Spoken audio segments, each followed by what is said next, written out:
Hey, what's going on, everybody? This is Tyrone back with Tech Life. And this article is an older article from T-Mobile's newsroom. I'll leave a link to it in the description so you guys can check it out. So this backdates to May 28th. That's the day that T-Mobile made the official announcement of it trying to acquire the U.S. cellular assets that they are currently in the process of going through with the approval. So I wanted to temper expectations a bit because I don't want people to switch to T-Mobile perhaps or stay with T-Mobile perhaps with the intent, oh yes, on day one, T-Mobile is going to have this better network, this better rural network with this U.S. cellular acquisition. So I wanted to make that very clear. So will T-Mobile be a better company after the close of this acquisition? Yes, they will have a better asset base in the areas where U.S. Cellular operated. They will have better tower sites, more tower sites to get on. And in fact, they will have tower sites, access to tower sites at the very beginning after close that they've never had access to. But you got to keep in mind, this deal was announced May 28th. Of this year. It's not expected to close until middle of next year. And that's if there aren't any delays. There could be some pushback. There could be, the DOJ maybe would step in. I have been told that won't be the case. U.S. Cellular today is the fifth player in the market.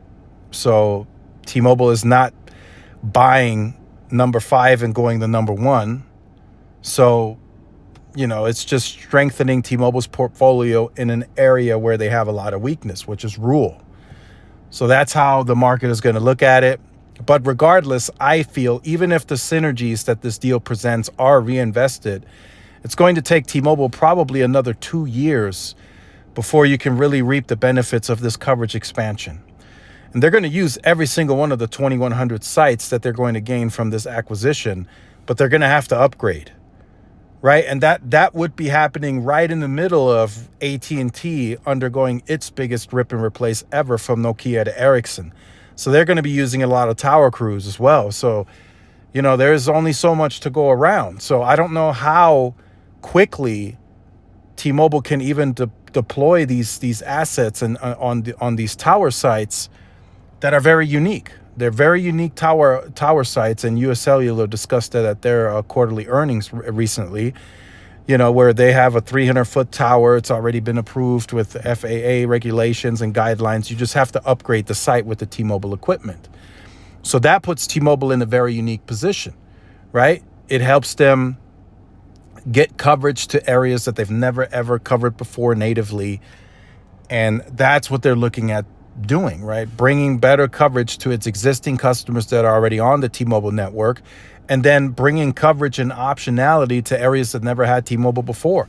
And that'll come for wireless and for FWA where they deploy these cell sites.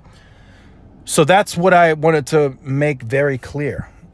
Don't expect T-Mobile on day one on the closing of this deal to all of a sudden have all this new coverage. They got to integrate.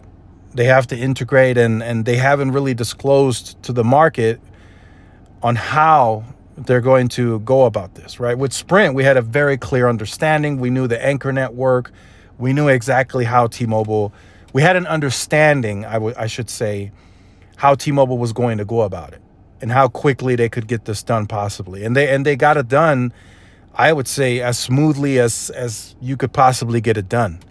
That's the only way that I could put it into words, because they had very little churn. I mean, yes, did they have a spike in churn? Of course.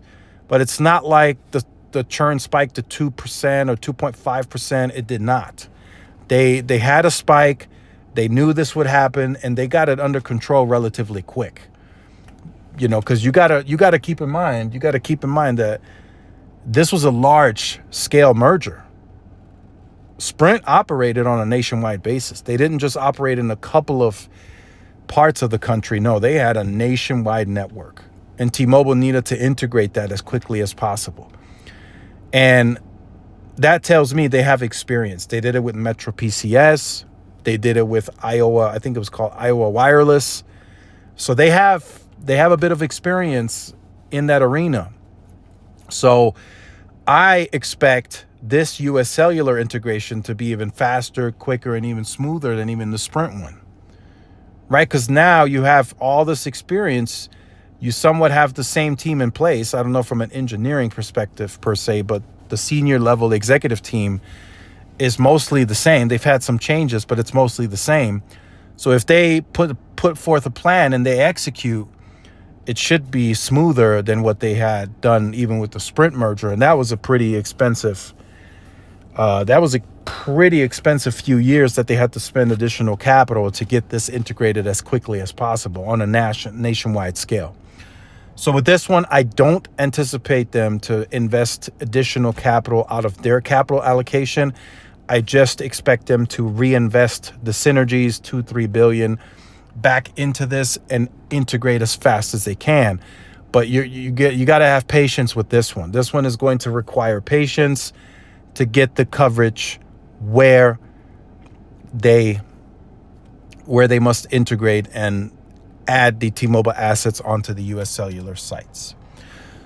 So just wanted to talk about that briefly in this video. It's a great addition to T-Mobile's portfolio. Definitely, now that T-Mobile is the stronger player, they can adequately invest into that US Cellular footprint, where US Cellular may have not wanted to or just couldn't anymore. So they will move forward, right? They will initially integrate what US Cellular has today, and then they will build on top of that and make it even better. So that should be a better experience for new customers that'll join T-Mobile, and for the current US Cellular customer, right? If T-Mobile has to sign an additional agreement of concessions that US Cellular customers get to keep their wireless plan pricing for 10 years, T-Mobile will sign it. They will sign the additional concessions to get this through, so they can bring additional competition to areas that have been underserved and haven't had options for quite some time. So just wanted to talk about that in today's video. Let me know your thoughts in the comments. Let me know if you were expecting this to bring all this new coverage on day one. And like I said at the beginning, temper your expectations. It will bring a better T-Mobile. It will bring more coverage into those parts that US Cellular existed in. But it's going to take some time. It's just going to take some time, and that's just the way it has to be.